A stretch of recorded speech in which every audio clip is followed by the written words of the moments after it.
Good evening, Ventura County residents, and welcome to the League of Women Voters presentation of the candidates running for District 1 and District 4 in the city of Ventura.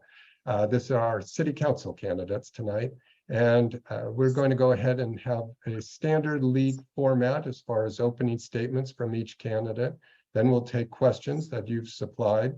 And then in the end of the evening, we'll hear closing statements. Those questions were supplied when you registered to vote. At this time, it's my pleasure to introduce the president of the League of Women Voters, Kathy Morgan. Good evening, everyone, and thank you for being here. The League of Women Voters was founded in 1920 with a mission of educating a new group of voters, women who were granted the right to vote nationwide with the passage of the 19th Amendment 6 months later. The League of Women Voters is a nonpartisan organization committed to providing voters with factual, non-biased information, and as such, does not support a particular candidate or political party. The League today continues with the mission of empowering voters and defending democracy by registering voters, providing information about the candidates and the issues, getting out the vote, and supporting fair and transparent elections. The candidate forums are an opportunity for voters to hear from the various candidates and to get the information they need to make an informed choice when they vote. Attendees to the forum are invited to submit the questions they wish asked of the candidates when they register. The candidates have not been provided the questions in advance, and each candidate will have the opportunity to answer the questions posed. We are glad that you are here tonight to hear from our candidates. We hope that you get the information you need to make an informed choice. And at this time, I would like to turn it back to tonight's moderator, David Marin. Thank you very much.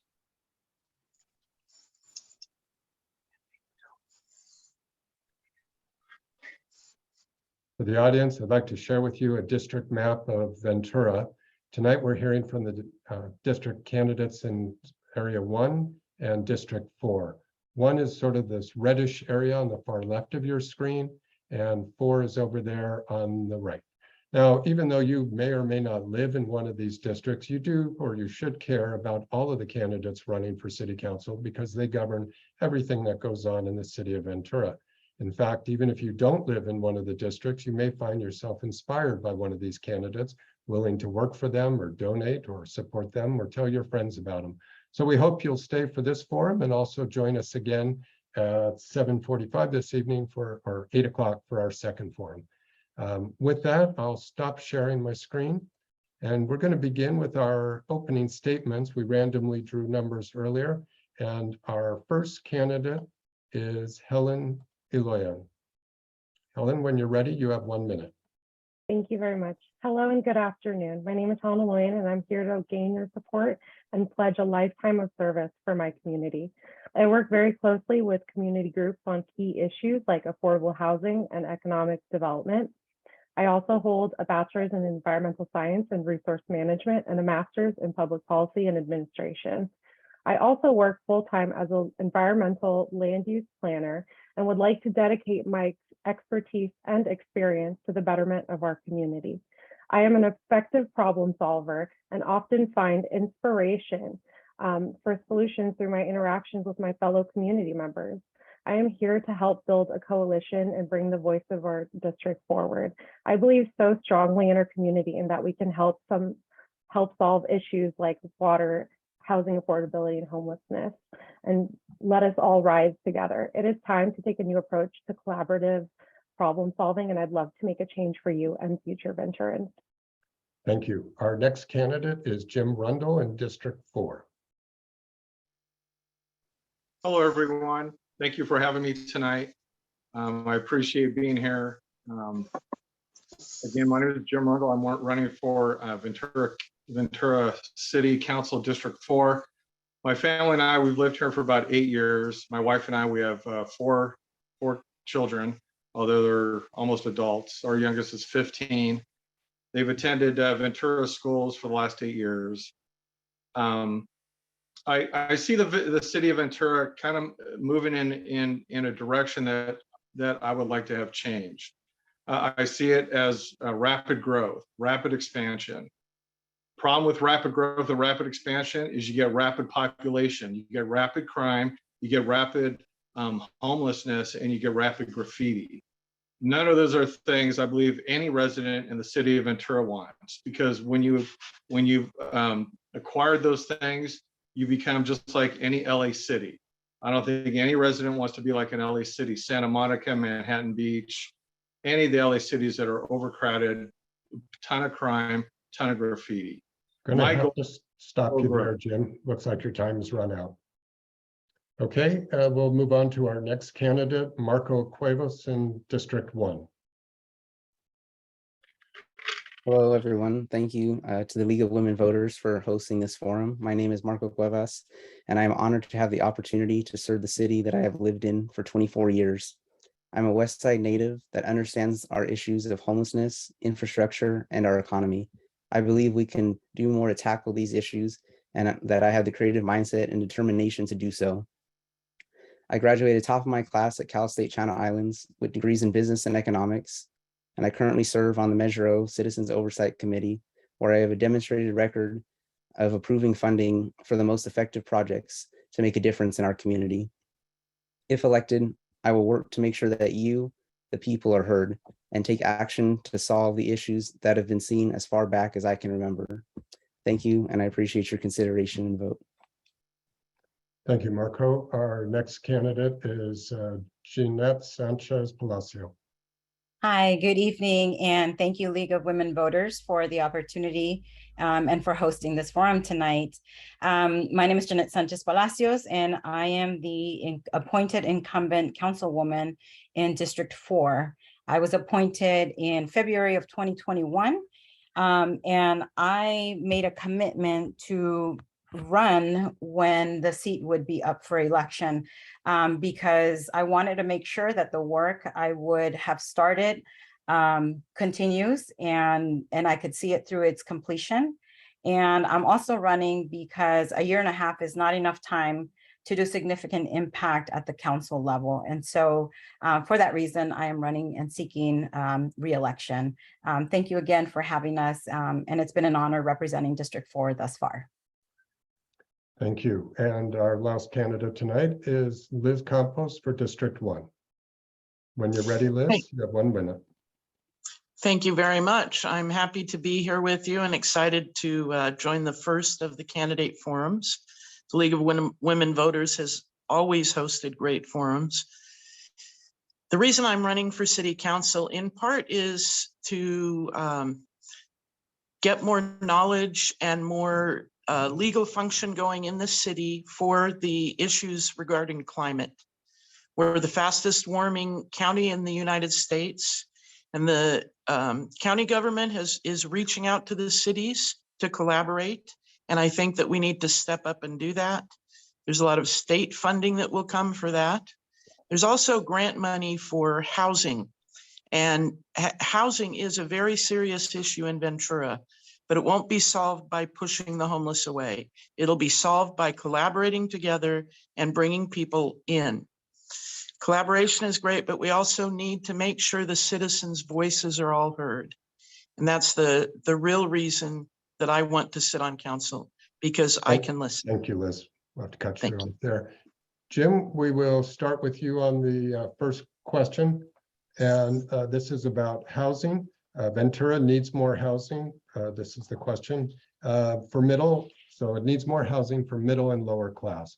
What is your plan to increase housing for that cohort, the lower and middle class? Or do you believe that it's not actually necessary? Housing is a tough topic. The reason prices have been going up last several years, probably since 2010, is that the interest rates have been extremely low. That allows folks to be able to afford more house to buy. As rates have been going up, the price of houses have been dropping. I think everyone has seen that. I've seen that. It's pretty clear that's been happening. I am a slow growth advocate. I do not believe in rapid growth. I do not believe in rapid expansion. I'm the exact opposite of that. Again, my goal is to slowly allow the city to grow in increments of, I want to say, about 10 years apart. I believe it's important to bring in affordable housing in any new residential building that's going to be done, and working with the developers and working with the planners. Thank you, Jim. So I know that 1 minute goes fast. Keep your eye on the timers, candidates. Jeanette, you're next. Same question. Ventura needs more housing for the middle and lower class. What's your plan to increase the amount of housing available?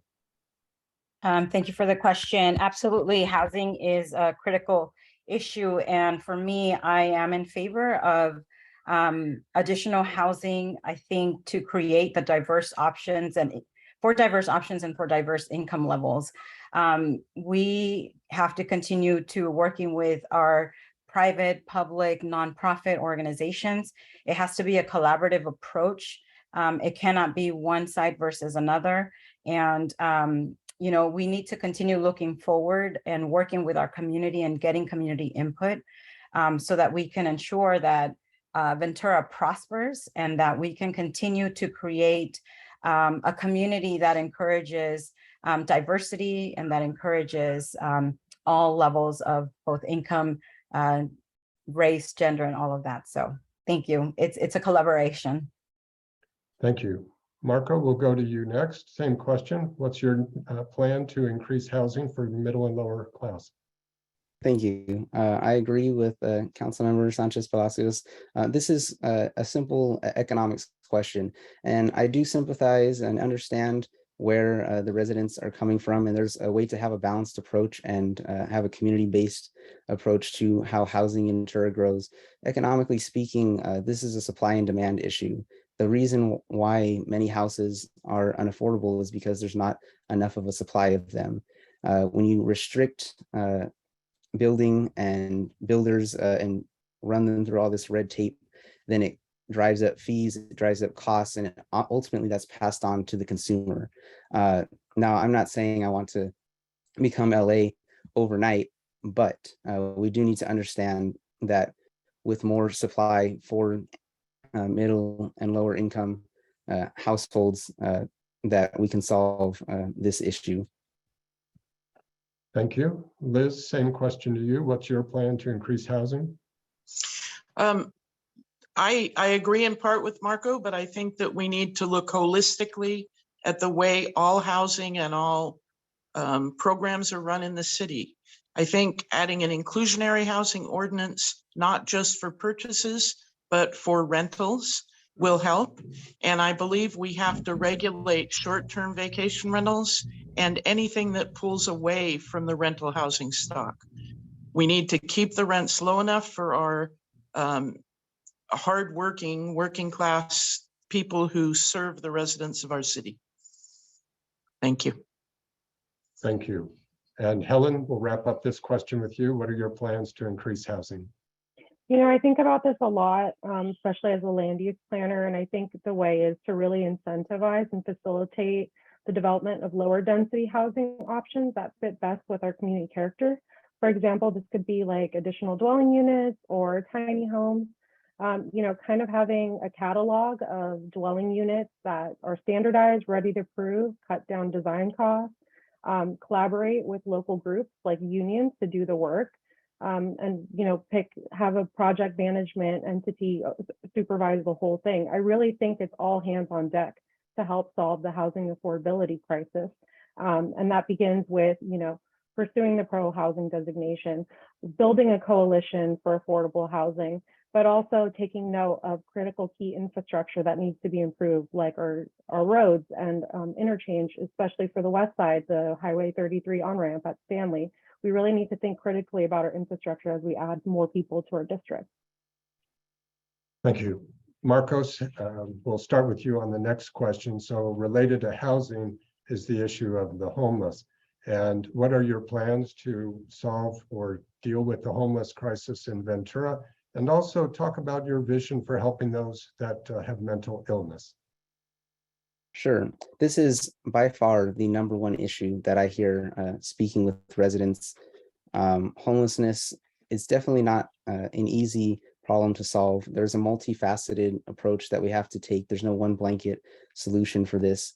So definitely I would want to try to provide more housing or the opportunity for housing and shelter for our homeless. Currently, roughly 70% of our homeless residents here in Ventura are unsheltered. And so we need to build or utilize current infrastructure, current buildings to provide them shelter, the option for shelter. If some of them don't want it, then we can find alternatives for them. And mental illness, especially, that's the third pronged approach to this of multi-pronged approaches. So definitely providing the healthcare and the services for mental homeless residents is key. So we have to look at all perspective, bring the community perspective into this to figure out ideas for how we can solve this issue long term. Thank you. Thank you. Helen, same question to you. What are your plans to deal with homelessness in Ventura, and what would you do specifically, or share your vision for the mentally ill? Yeah, so I think homelessness needs a tailored and sympathetic approach to be solved. You know, Ventura does have county jail and hospitals that discharge individuals who may not be originally from here that end up stuck and become unsheltered. So I think we need to prioritize bringing people back home after they leave our facilities. In addition, I think the patrol task force should become a multidisciplinary team, and we need to embed supportive services at every touch point with unsheltered individuals to make sure that when we ask them, would you like supportive services, we have someone on hand next to us that can explain the benefits of seeking this kind of care. And we also do need to focus on obtaining resources that we can help these individuals get to the supportive services. So whether it be mental health care, addiction services, job training, we really do need to look at the individual and their needs and tailor our approach for them. Thank you. Jim, we'll go to you next for the same question about dealing with homelessness and those with mental illness.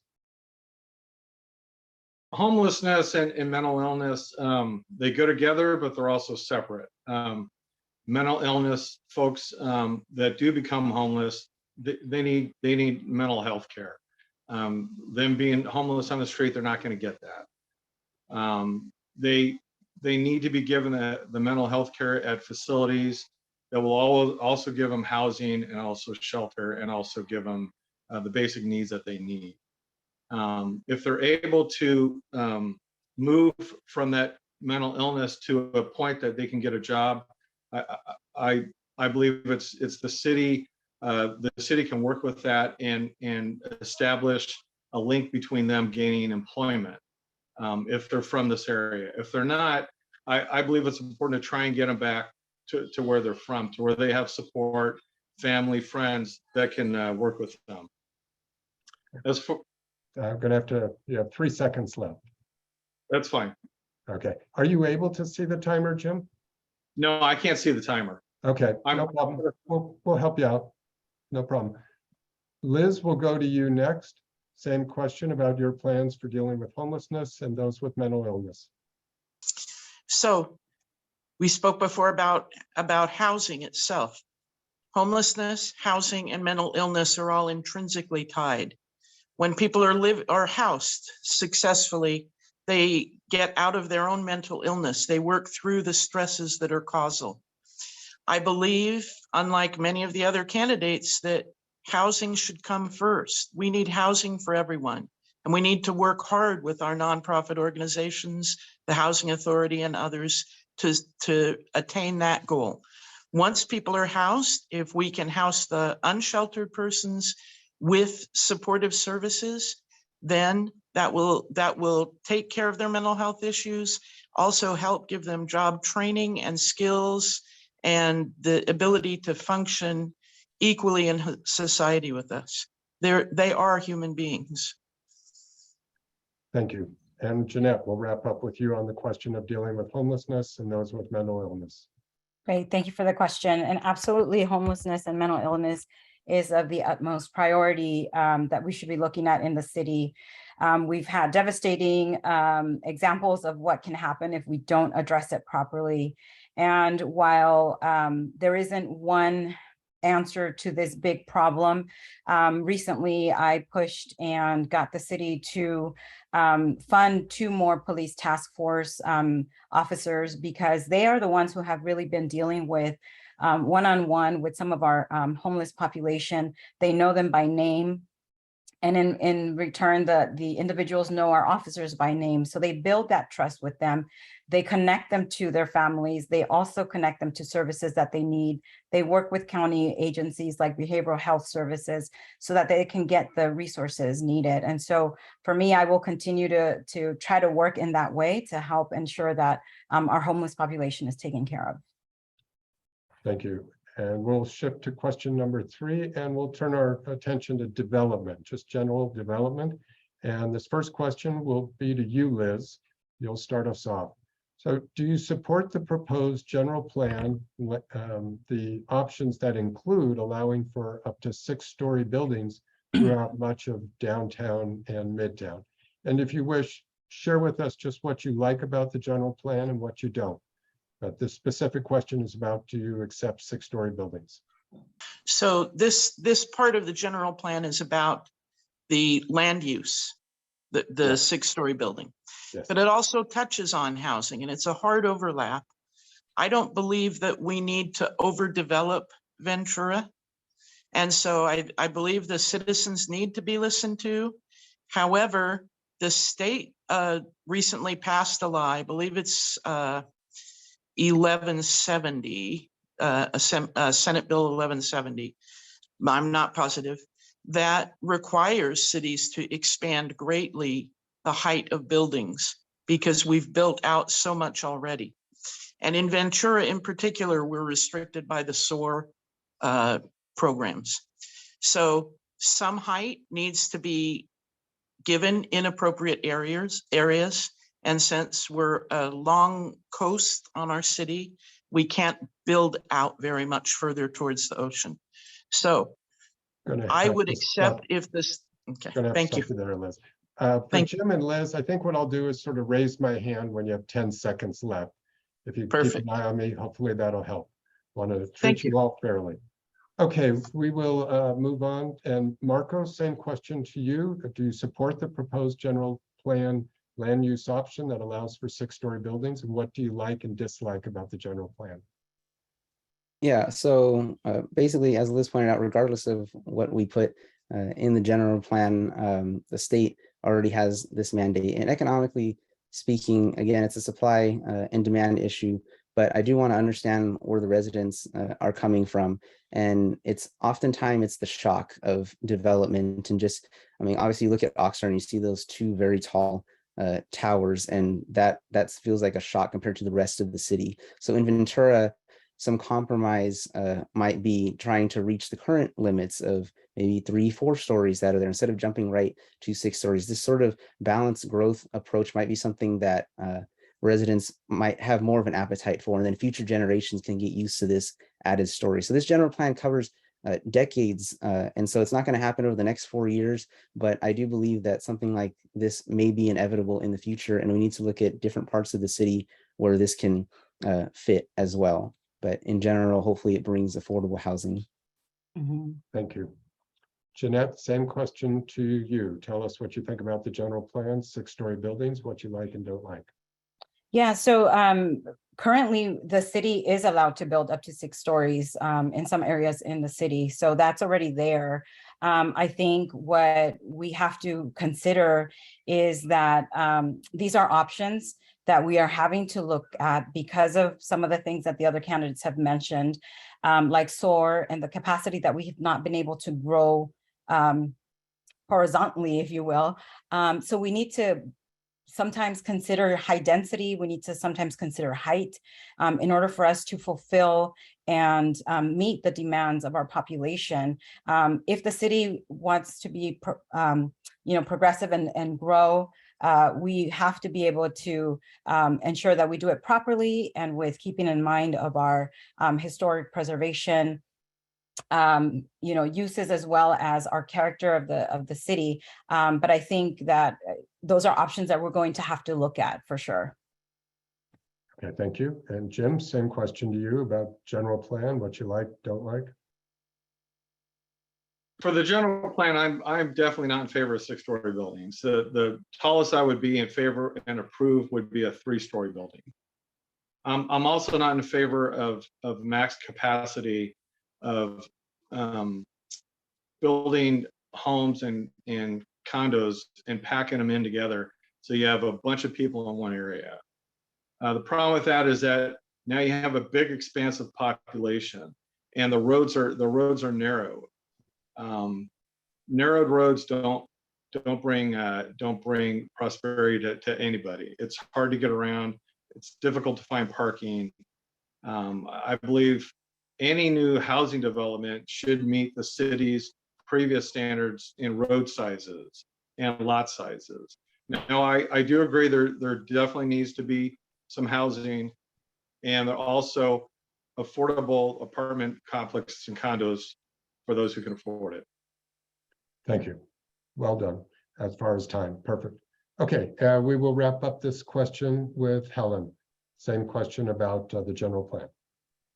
Yeah, so I share similar feelings about the general plan. So I'm sorry, Helen, we'll restart you. That was my fault. So Yeah, Helen, no worries. we'll restart the timer and please begin. Sure. So as I was saying, I share similar concerns about the land use element. You know, I think the city should be transparent and disclose. Yes, the 6 feet high are the maximum, but it can be exceeded with density bonuses, and kind of put that information out there so we're aware of what's going on. I also think that the general plan was not crafted, the land use element was not crafted through the lens of sustainability. I think live, work, smart growth is a theme that we should be planning for the future, and looking closely at these building types and lower density options that fit with our community character. I think I've also heard loud and clear from the community that water is an issue, and to the extent that we can quell the concerns or identify where the water is coming from for the community members would help make the general plan process a little bit easier for everybody. But I do think that there are issues with the general plan, but this is just a draft, and I'm cautiously optimistic. Okay, thank you. So this question I think might be very helpful to the audience. So instead of giving us the policies and all that, I'd like each of you, and Jeanette, we're going to start with you, sort of tell us about Ventura. What are some examples of development that you like that illustrate your view, and what are some you don't? And I just remind all the candidates, you've got new developments that have gone on the East End, even at the port. There's been some new buildings out there on the West End, along Midtown. So share with us, if you can, some examples of what you like and why, and what are some things that you did not like. Jeanette, you're Sure. first. Sure. Thank you so much for that question again. And I think for me overall, what's important is that we are keeping the character of the city in mind. I like a lot of the buildings that have the apartments, condos, if you will, that have come up, and where it's really just walking distance to downtown or walking distance to some of the other amenities. Out here in the East End, we have a lot of apartments and a lot of condos also, you know, being built. And what I appreciate is that there is some sort of community tied to these constructions. They're built with parks, they're built with spaces for families to spend their time outside with their kids. And those are things that we need to continue to consider as we continue to build, because yes, we're growing, but we also have to give our population some area where they can spend time outside. Thank you. Liz, same question to you. Tell us some examples of development that you like and why, and some that you don't. And I'll raise my hand with 10 seconds to go. We have some small developments on the west side that have been recycling old buildings, old business buildings, warehouses, and other old housing. And those are aesthetically beautiful. And the developers of those all came to the West Side Community Council and took our input and went back and made sure they included that. The newer buildings that went on the bottom of the avenue near Santa Clara Street are big square boxes. They're built out to the edge of the lot, so there's no setback. There's no step back at the tops of the buildings. It's just a big box with some windows plopped there. And I guess they're depending on the downtown to have walkability area, but I don't think those fit quite as well. Okay. Thank you. Helen, same question to you. Tell us some examples you like and dislike. Yeah, so I think the new developments, like the one Liz mentioned, are aesthetically pleasing. However, we're not really moving the needle further with creativity. I think, utilizing green roofs, shared communal areas, pedestrian pathways, wider sidewalks, more trees, these are all things I'd like to see and really add to our community character. There's something called creative placemaking, and that's just essentially taking what you have, making it fit with our community character, whether it be, our public art on the side of the building or, decorating the intersection. But I think there's a lot of low-hanging fruit for placemaking that we're missing. And I would like to see more thoughtful and creative low-density options as well to be developed on the west side, specifically because safety is such a big issue for us. Okay, thank you. Marco, same question to you. Give us some examples. Sure. Yeah, here on the west side, one nice example that I've seen is the redeveloped housing tract from the Ventura Public Housing Authority. They have a lot of good buildings, good height, with places to play and walk around. And, it's just a nice balance effect for the people that live there. Also, as people mentioned, these newer condos or apartments, such as the core apartments that just went up recently, a lot of people don't like that. It's not aesthetically pleasing. So hopefully a more collaborative approach to design there. However, assuming we start with this as a foundation going forward, this can work for things like smart growth. So there's pros and cons. You can have more spaced out communities where you walk around and stuff like that, or you have this sort of smart growth approach where we have this density where people are able to live and shop in the area with mixed use development with shops on the bottom, like a grocery store that people can go to, and their houses on top. This would also cut back on vehicular traffic as well. Thank you. Thank you. And Jim, we'll wrap up this question with you. Share with us your thoughts. With the housing, the one housing development comes to mind. It's a couple years old, but the farm. Beautiful houses that were built. They've got a park there for the residents to utilize, which is great. But again, there's not the spacing I would like to see. I would like to see the roads wider and the lots bigger. That would give the residents more room, more area to move in, and not feel like they're on top of one another. The other thing that needs to be addressed is some more commercial on the east end. We don't have really a supermarket in our area other than grocery outlet that has limited supplies. The nearest supermarket to us is Vaughn's off of Victoria and Telegraph. So in addition to the housing, we need to look at infrastructure as well.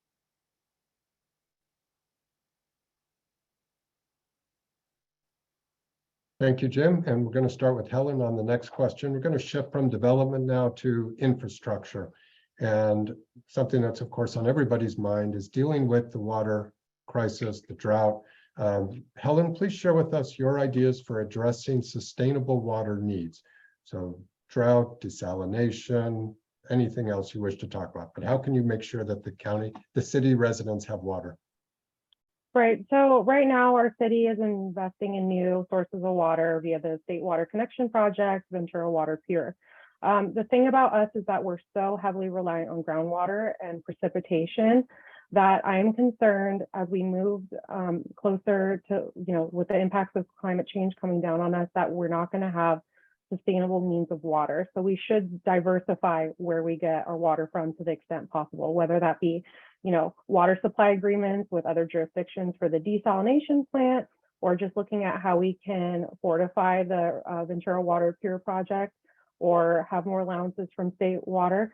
But I do think that that's something that we need to have multiple approaches for, and safety is in place, because I know my life depends on water. I know everybody's life depends on water.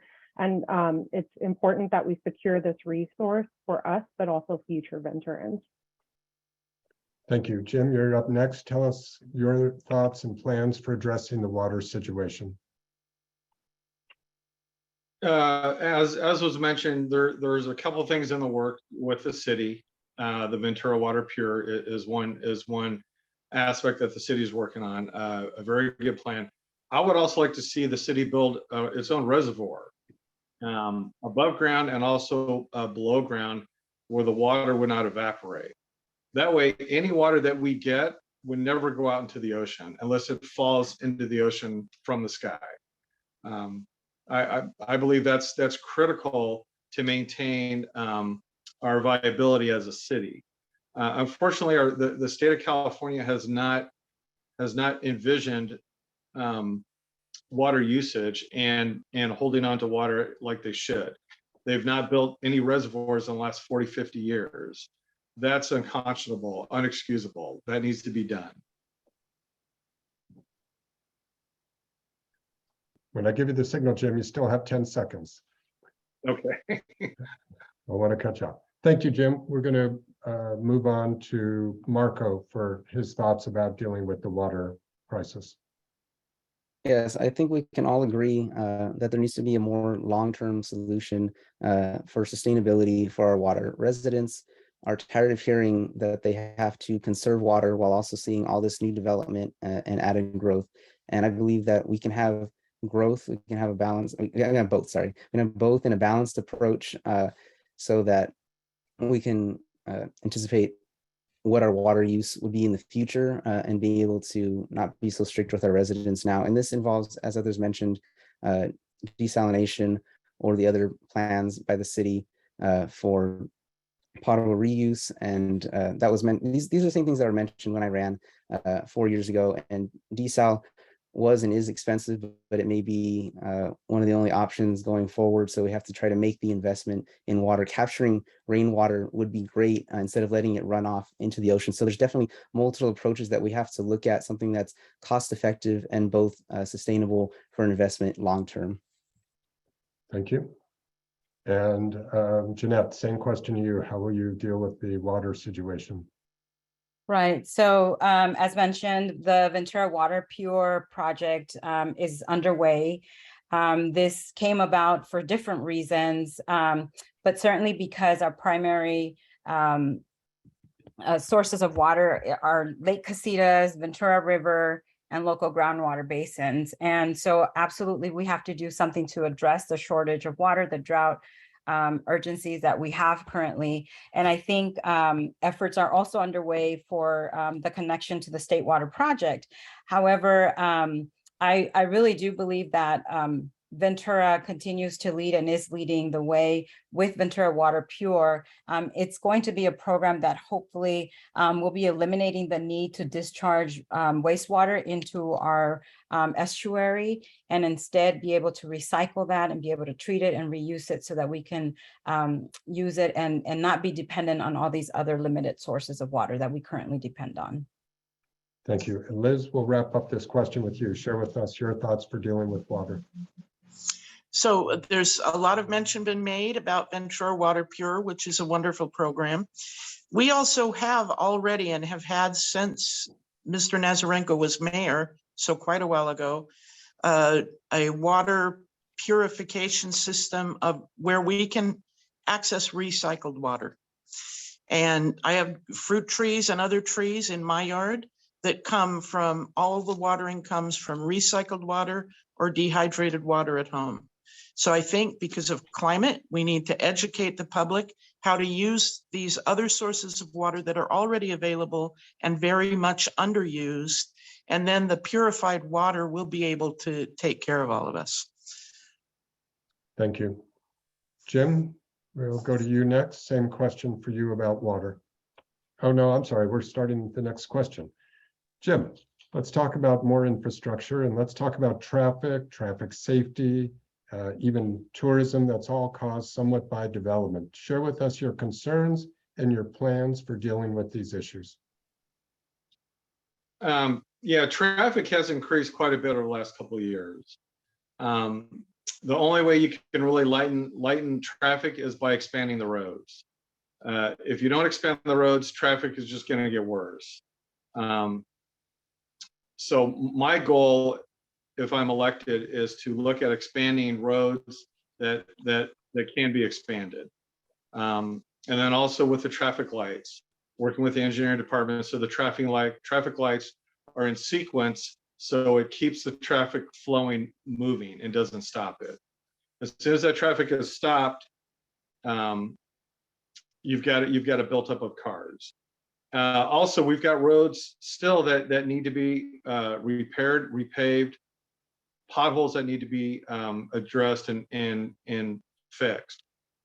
So my goal is every city road that needs to be repaired and repaved is going to get repaired and fixed. Thank you. Jeanette, same question to you. Share with us how you will deal with concerns like traffic safety, even tourism that's causing impacts on the residents. Yeah, I mean, I think something that we need to consider is that when we're talking about traffic, that is what, as residents, we have become accustomed to. So in order to change that, we have to change how we're building. We have to change how we're making our communities more walkable, more ability to ride our bikes to and from the places we want to go to. And I think that that is a huge part of our, that should be looked at, for our transportation plan. Also ensuring that we have adequate buses, public transportation that can take us to and from where we need to get. And all of that isn't something that can be done in one day or one night. It's going to take a collaboration of all the different plans that the city has going on right now so that we can connect and collaborate together to be able to build something that's cohesive for all of us. So yeah. Thank you. Liz, same question to you. Share with us your plans for addressing traffic safety, tourism. So I think this all goes together with the 6-floor buildings in the general plan and the state mandates. In Ventura, particularly with Main Street closed downtown, we need a powerful transportation infrastructure. Perhaps shuttles from parking lots, little electric shuttles like at the airports, a tram from the harbor to City Hall to Surfers Point, or a transit hub on the west side here. But like Jeanette said, without a lot of transportation and without education that changes the mindset of our residents and the tourists, we won't succeed about traffic. It'll keep getting worse. I really believe we need to change our mindset and consider the climate and get rid of cars.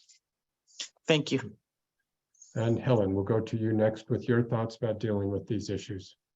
Sure. So I think first and foremost, we should specifically for the West Side retain a traffic engineer to see how we can update the circulation in a way that works better for our community.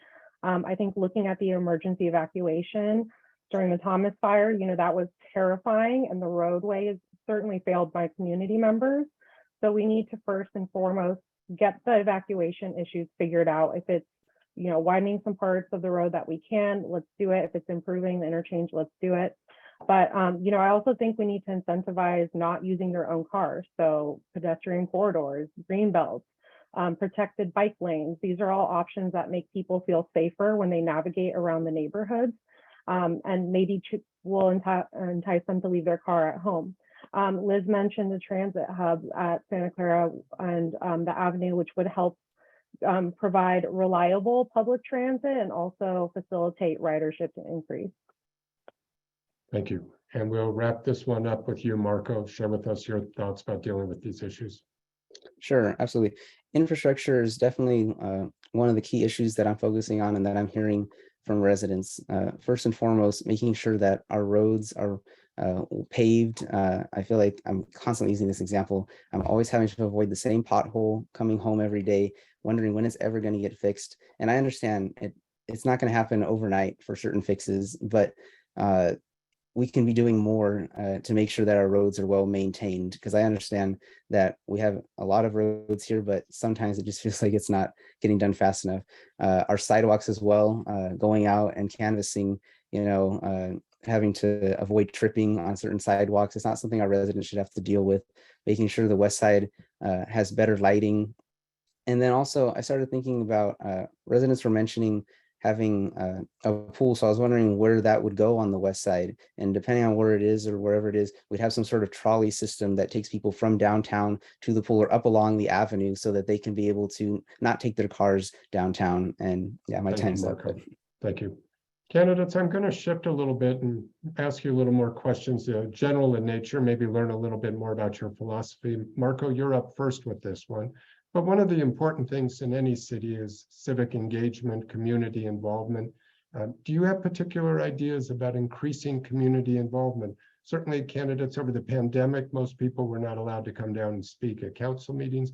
Do you have ideas about increasing community involvement? Marco?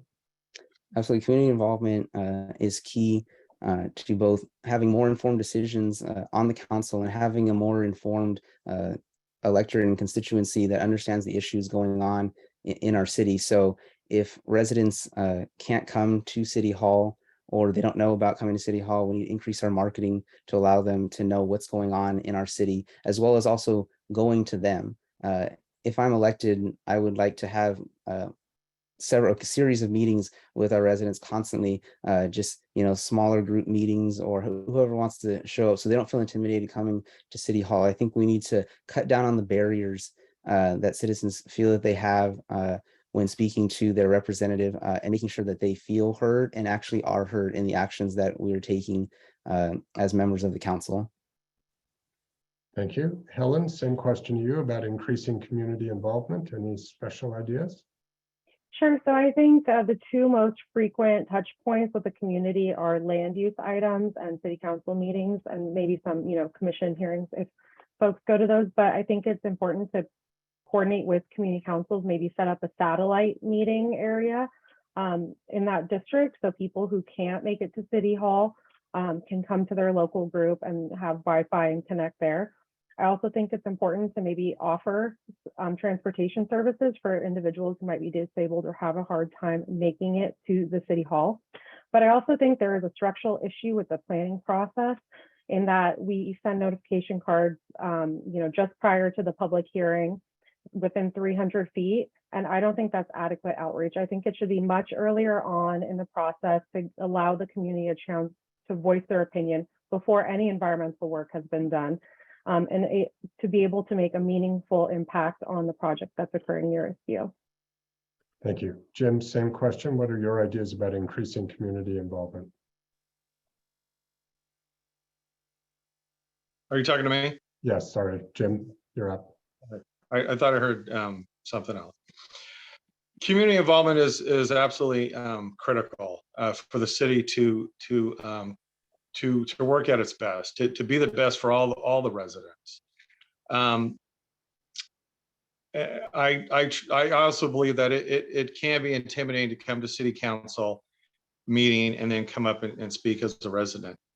That's why if elected, I'm the plan on holding monthly meetings with the residents in my district, where they can come, let me know their concerns, let me know the things they're unhappy about or would like to see changed, and then also let me know the items that are pleasing to them. This would be a direct interaction with the city council. The residents get up, they speak, but then there's no interaction immediately from the council members. So I would direct that for monthly district meetings with residents. Thank you. Liz, same question to you about increasing community involvement. Well, first of all, for the candidates who aren't familiar with the community councils, every district in our city has a community council. And so Marcos on the west side here could bring constituents to the community council at any time. Helen and I both are very familiar because we both sit on the board of the West Side Community Council right now. But we've learned also, not just from the pandemic, but the last couple of years, that you can't have a successful outreach if you don't reach the people in their language. A lot of the West Side are non-native speakers of English. And so we've been fighting hard for a long time to get language interpretation at City Council, but other outreach has to include that. We also have many people in our neighborhood who are not connected to the internet. So sending out social media and email announcements doesn't help. we need everything done for everyone. Thank you. Okay. And I think Jeanette, we haven't heard from you yet. So tell us your ideas about increasing community engagement. So for me, right away when I got appointed, I created a pilot program of interns where I recruited interns from high schools. They have to get involved. They need to learn how the process goes at local jurisdictions. And so I was very proud and happy to be able to have them get involved and learn more about community and civic engagement at that level. Also, we just voted on the translation pilot program so that we can provide those language services like Liz just mentioned. And we're gonna, see how that is so that we can reach even further. I think also in District 4, I revamped the Neighborhood Watch program so that neighbors can get involved and can feel like they are part of the community voice. And so those are some of the areas where I've already began to get more community involvement with our city government and the community. Thank you. Candidates, I think I can get about one or two more questions in. I want to make sure to get this one in. Liz, you're up first. This goes back to housing, and it's the question of, are you in favor of a city rent control ordinance? And what do you think that should look like? Okay, I don't think it should be rent control per se. I do believe the city needs an inclusionary housing ordinance with rent caps and tenant protections, but not so controlling that it says to the landlord, you can't exceed this amount of money for rent. We need the fair market to function properly, but we do need tenant protections seriously in this city. Our homeless population has expanded by about 60 people on the west side just since March. And that's because of questions in the state law about development and purchase of properties and renovations. So we definitely need to correct our inclusionary housing system. Okay, thank you. Marco, same question to you. Tell us your view on city rent control and what it should look like. Sure. So economically speaking, rent control, actually, I'm not in favor because actually I haven't seen the data that actually supports rent control and makes sense for it. So looking at it through an economic lens, it hasn't shown to actually increase affordable housing. Instead, it actually is more restricting and it causes a reduction in supply, which causes this domino effect to not have development for more affordable housing and more options for residents. I feel like we can do better in terms of providing incentives so that people can afford to stay in their homes. So we need to look at options for that. And also, regardless of how anyone feels about more local rent control, there is already a state rent control law in effect that some might think is already more than fair, regardless of whether you agree with it on the local level. So there's already this balance effect. Whether or not we need it on the local level, I don't think is necessary, but tenant protections and other ways we can look at. Okay, thank you.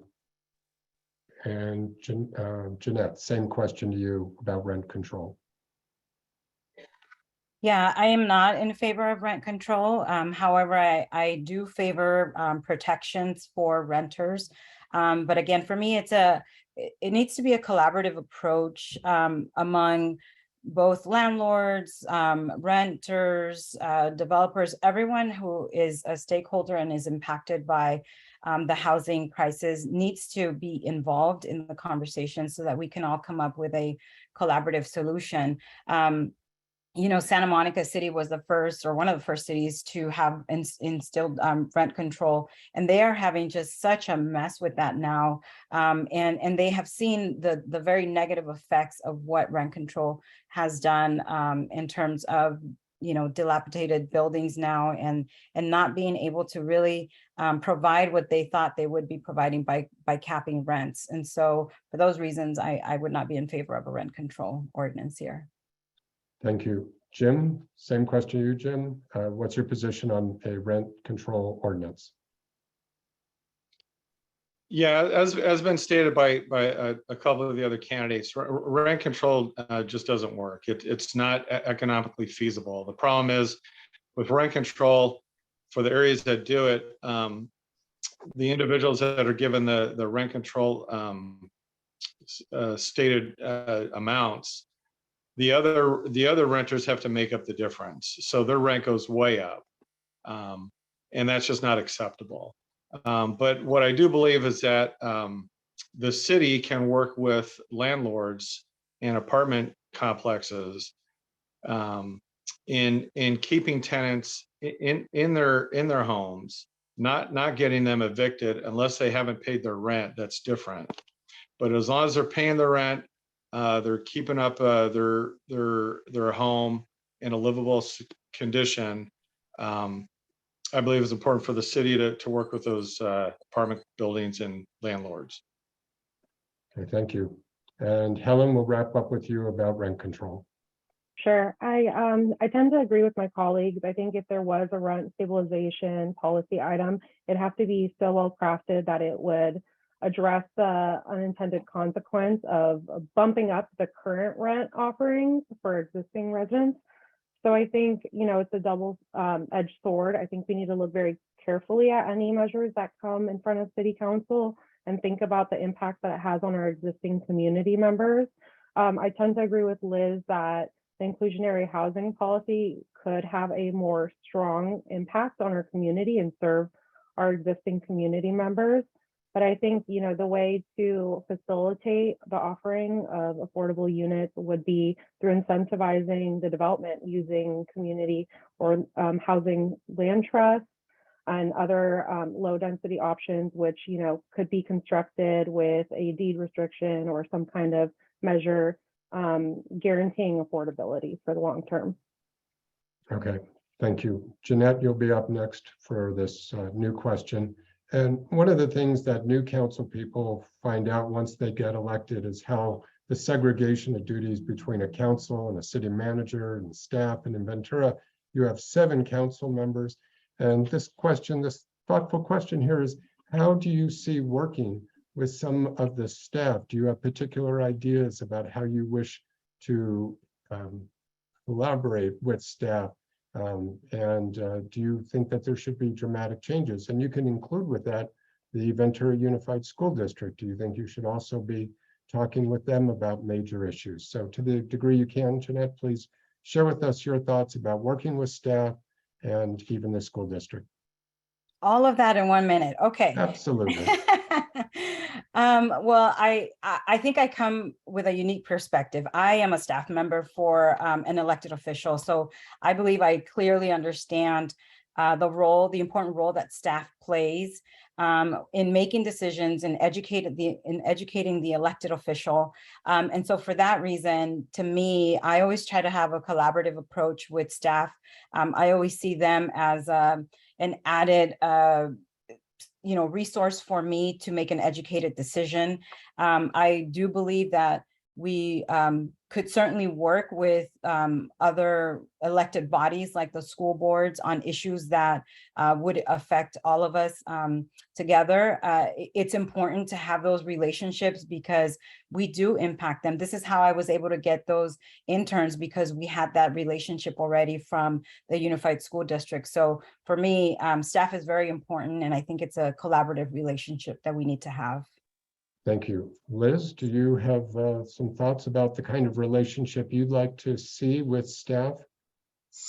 Well, I've been attending almost every city council meeting, either online or in person, for the last 4.5 years.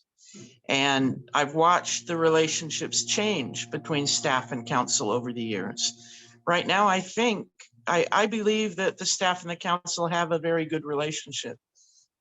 It may be that the staff reports take too much time and the council members themselves don't have time to get questions answered and work together. But I believe that the situation right now between staff and the council works very well, and I would not be inclined to make many changes with it. Thank you. Helen, same question to you. What type of relationship would you like to see between the council and the staff? Yeah, I think, similar to what was said, staff does work very hard and does a lot of the heavy lifting for council, but I do think it's important that council is roped in and understanding of the methodology and how conclusions are drawn, and just have a very open and collaborative relationship. I think it's very important to have diverse thinkers in every room so we can approach and attack problems from multiple angles. I think staff does a good job of doing their research and bringing items forward to council, but I would like to see more involvement, a kind of a two-way street between council and staff, because we are providing direction, but staff also has a lot of different projects and programs they've been working on, and I think it needs to be reined in so we can focus on priority areas like homelessness, like water, like affordable housing. So I'd like to see a little bit more direction from City Council. Thank you. Marco, same question to you about relationship with staff or even other government bodies like the school district. Sure, it's important to have a good collaborative relationship with anyone that you're working with, because if not, then things just aren't going to get done. People will be reluctant to follow your lead and your direction. We are leaders. We are providing direction for city staff. So having that open discussion, but also understanding and holding staff accountable for the direction that council takes, but doing so in an understanding way, because they do work hard to get that information. But as Helen mentioned, trying to rein them in so that we can actually get the issues solved instead of just stringing it along in some ways. Also, working with other bodies would be important, such as the school district, to focus on a variety of issues, such as in that case in education, having joint meetings to figure out how city and the school board can work together to improve our education system, having meetings with, say, the city of Oxnard as one way to collaborate on, say, the water issue. There's a multitude of joint approaches we can have. Thank you. And Jim, we're going to wrap up with you now on this question about what's a good relationship in your mind, and even working with other groups like the school district. It's very important to have a continuing dialogue and discussion and a good relationship with all the department heads in the city for the various folks that they have under them that work hard for the residents of the city. My goal would be for the city council to not only see what is working well in their various department, but what's not working and what changes they would like to see. And then as a council to move about to enact those changes so that their various department can work more efficient, can get things done better and in a more timely manner. I want there to always be an open door between the city council and the various departments in the city. Thank you. And candidates, we're going to have to stop here. Our time's just about up, but we have plenty of time for closing statements.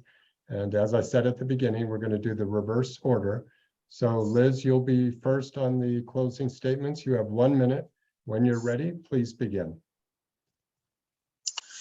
One question I don't think was looked at very closely tonight is a question of how council can take care of the safety and security of all our residents. And by safety, I'm not talking about having enough policing or police response. I'm talking about health and well-being of our residents. There's many areas of our city that are impacted by the effects of climate change and that are impacted by previous toxic industries that were here. For me, it's very important that we look at ways to mitigate that effect, separate housing from toxic industries, reach out and make sure the employees of those industries are cared for or transitioned into other work that's equal. That's an important issue for me and probably the biggest thing. Thank you. Okay, thank you. And our next candidate is Jim Rundle. So Jim, let me get you set up here. Okay, when you're ready, Jim, 1 minute. Thank you again for having me tonight. I appreciate being here. I greatly appreciate the questions, important questions that the city is going to be addressing, the council is going to be addressing with continuing input from the residents, which I believe was critical. I believe it's critical for the city council to be attentive to the residents' wishes and wants. And I plan on making that a priority. I plan on being the voice of the residents in the city council.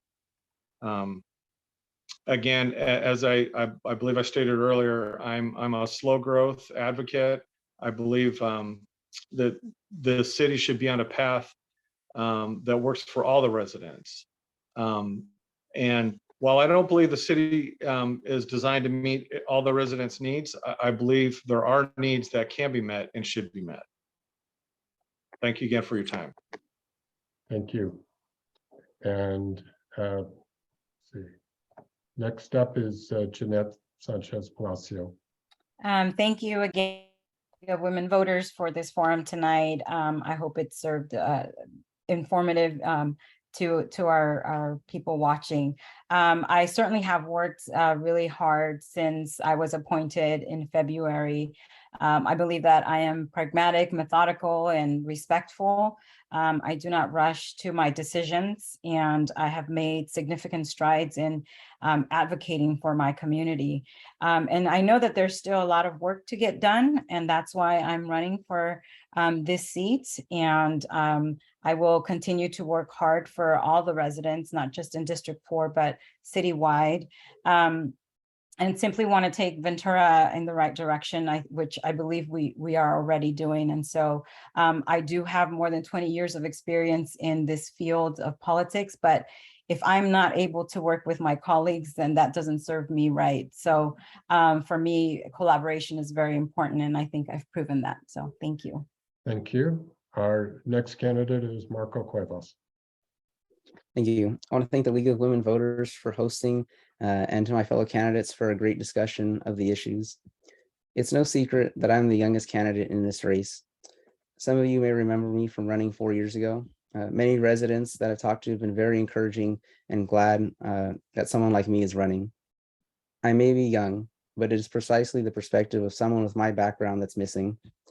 People my age are giving me every reason that they want to move from Ventura, be it unaffordable housing or lack of good paying jobs, just to name a couple. Let's give them reasons to stay. Let's envision a more prosperous Ventura. Let's not only envision it, let's take meaningful action to make it happen. The city of Ventura needs a problem solver, the voice of youth, and energy on the council. I am ready to work and bring a brighter tomorrow, and I would be honored to have your vote to help get us there. Thank you. Thank you. And we'll go to Helen for your closing statement. Sure. Thank you to the League of Women Voters for having this forum tonight. Thank you to everyone who's tuning in. I just want to emphasize, my number one priority is safety, whether it's safely crossing the street or in times of a natural disaster. My second priority is fair and affordable housing options for all residents. And my third is economic development, reimagining areas of the West Side that can be used for research and development, construction trade, vocational trade school, and kind of open up that pathway for our residents. I also want to say that, I'm here for you guys. I'm here for the city as a whole, and I intend to be here as a resource long past the election day. I really fell in love with Ventura when I moved here, and I can't imagine myself living anywhere else. And I will fiercely protect the city to the best of my abilities. And I would be honored to serve you as a council member. Thank you. Thank you. And for the audience, a couple of quick notes. We have a second forum starting at 8 p.m. for districts 5 and 6. We had probably about another 10 to 12 questions that I just didn't have time to get to. So sorry if we couldn't get to all of them. And I do want to take a moment to share some important election information with everyone about planning your vote. So ballots will be mailed out beginning October 10th. Hard to believe that's less than 4 weeks. If you wish to check your voter registration status, you can go to the links on here, find drop boxes.